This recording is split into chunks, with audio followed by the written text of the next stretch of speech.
بسم اللہ الرحمن الرحیم۔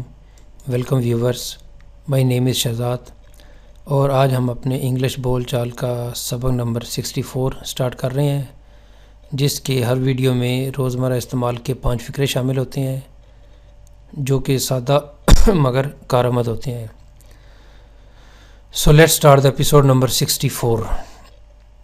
آج کا ہمارا سینٹینس نمبر 1 اور اوور آل سینٹینس نمبر 491 ہے جی۔ کیا آپ نے اس کو ایسا کرنے کی اجازت دے دی ہے؟ یہ اس وقت عموماً کہتے ہیں کہ جب کوئی کام ہو جاتا ہے تو کنفرمیشن کے لیے کہ کیا آپ نے اس کو ایسے کام کرنے کی اجازت دے رکھی ہے، یا کیا آپ نے اس کو ایسا کام کرنے کی اجازت دے دی ہوئی ہے، تو اس کی ٹرانسلیشن ہم کیسے کریں گے؟ Have you given him permission to do this? Have you given him permission کہ آپ نے ایسی پرمیشن دی ہے اس کو to do this ایسا کرنے کی، یا اس کو ہم ایک ایسے بھی اس جملے کو بیان کر سکتے ہیں کہ کیا آپ نے اس کو لندن جانے کی اجازت دے دی ہے؟ Have you given him permission to go to London? Have you given him permission to go to London؟ یعنی آپ نے اس کو لندن جانے کی اجازت دے دی ہے۔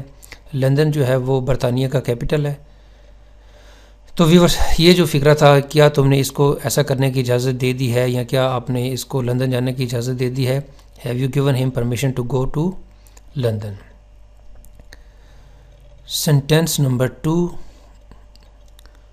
سینٹینس نمبر 2 ہے جی ہمارا، میں ریلوے اسٹیشن تک کیسے جاؤں یا کیسے پہنچوں؟ میں ایئرپورٹ تک کیسے پہنچوں؟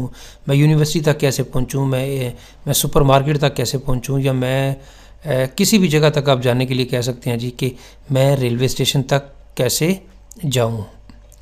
اب اس کی ٹرانسلیشن ہم 2 طرح سے کر سکتے ہیں۔ ایک تو یہ ہے کہ جی how do I get to the railway station, how do I get to the railway station, یا how do I reach to the railway station. تو جو ہے وہ زیادہ جو اسٹینڈرڈ کا فکر ہے وہ یہی ہے، how do I get to the railway station, میں ریلوے اسٹیشن کیسے پہنچوں، یا میں کیسے ایئرپورٹ پہنچوں، یا کیسے میں بینک تک یا کسی بھی جگہ تک آپ پہنچنا چاہتے ہیں، how do I get to the railway station. Get کے متعلق جو ہے وہ ایک ڈیٹیل ویڈیوز جو ہے وہ انشاءاللہ بنائیں گے، کیونکہ گیٹ کے جو ہے نا وہ کافی میننگز ہیں۔ تو یہاں پہ کیا فکر ہے جی، میں ریلوے اسٹیشن تک کیسے پہنچوں، how do I get to the railway station. Sentence number ہے جی ہمارا 3، برائے مہربانی مجھے پریشان نہ کریں، یا برائے مہربانی اسے پریشان نہ کریں، یا انہیں پریشان نہ کریں۔ Please don't disturb me, please don't disturb me یعنی برائے مہربانی مجھے پریشان مت کریں۔ سینٹینس نمبر ہے جی ہمارا 4۔ سینٹینس نمبر ہے جی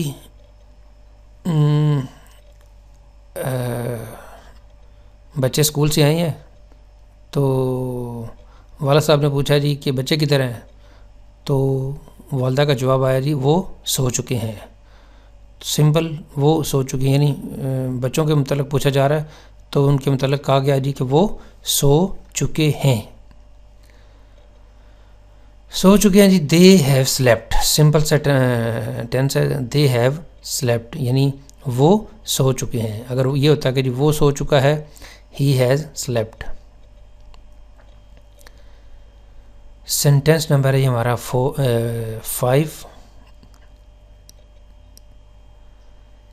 یہ اس باب کا ایک اہم سوال ہے۔ عموماً جب ٹیچر جو ہے وہ بچوں کو ایگزام کے لیے کوئی اہم سوال بتاتے ہیں تو کہتے ہیں جی کہ یہ اس باب کا یا اس چیپٹر کا ایک اہم سوال ہے، یعنی اس کے اوپر آپ سمبل یا کوئی ایک نشانی لگا لیں، یہ سوال اس چیپٹر کا ایک اہم سوال ہے، یہ سوال اس چیپٹر کا اہم ہے، یا یہ اس چیپٹر کا ایک اہم سوال ہے۔ تو اس کی ٹرانسلیشن ہم کیسے کریں گے جی؟ It is an important question of this chapter.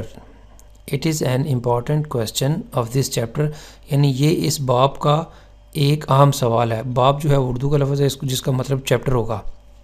It is an important question of this chapter. تو ویورز یہاں پہ ہمارا آج کا جو لیسن ہے وہ اختتام پذیر ہوا۔ انگلش بول چال سبق نمبر 64۔ تو viewers if you like this video, اگر آپ کو یہ ویڈیو پسند آتا ہے تو کائنڈلی اس کو لائک کر دیجئے، اس کو سبسکرائب کر دیجئے اور اس کو شیئر کر دیجئے۔ مزید معلومات کے لیے آپ ہماری ویب سائٹ کو وزٹ کر سکتے ہیں www.onlinequizacademy.com۔ اگلی ایپیسوڈ تک مجھے اجازت دیجیے۔ اللہ حافظ۔ السلام علیکم۔